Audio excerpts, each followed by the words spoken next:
Hello folks, and today we're taking a look at Neverwinter, which is a Dungeons & Dragons game from Cryptic and Perfect World. Now, we've seen Dungeons & Dragons games before, and, you know, they've been hit and miss. There's been some very, very top quality RPGs and MMORPGs, and then there's been things that are less interesting, a bit more, I don't want to use the word generic, because Dungeons & Dragons is pretty much the generic RPG standard. You know, everything, a lot of what we think of as fantasy today comes from Dungeons & Dragons to a certain extent, and Lord of the Rings, and so generic's not the right word, but there has been some games that fall a little short, and Neverwinter could have easily been one of those games. You know, the people are going to play it regardless of its quality, but thankfully the developers have managed to build something that completely blows away all expectations. I mean, the battle system's interesting. It's a bit like DC Universe Online in that you actually hit rather than just press a button and watch as your character repeatedly hits something. And it's a small change. You'll see that now, in fact. It's a small change, but it does make you feel more a part of the game. It reminds me a little bit of the RPGs on the PS2. I'm thinking Summoner. And that's a great thing. It's also interesting in terms of the battle system is how they've organised the keyboard.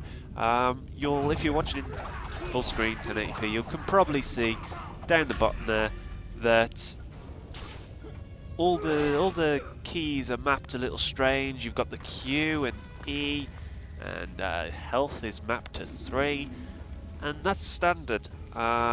What it basically means is that you don't have to move your hand to do the more powerful moves.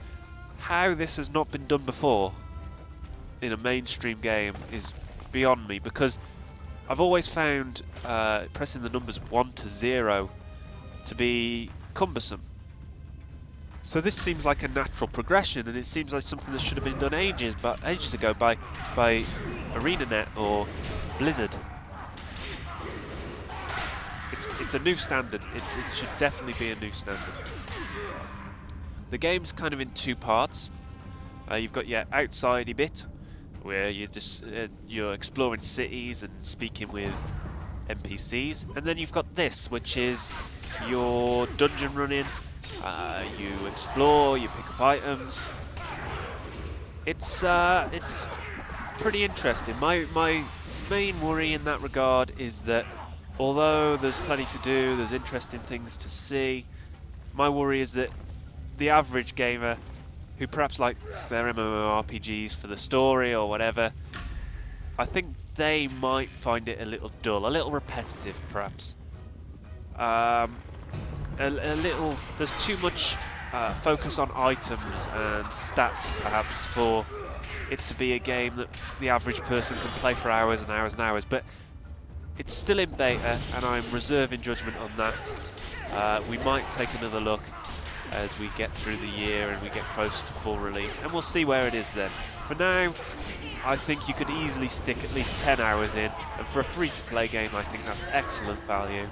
I think Neverwinter is a game that just deserves to be played. I think the average person needs to play this game. I think D&D fans need to play it. I think MMO fans need to play it. This is one of my favourite free-to-play games of this year, so check it out. It's still in beta. I think the beta for this weekend has ended. There's another one in a few weeks. Subscribe, click across to the website for a full review. Thank you very much for watching, and we'll see you soon.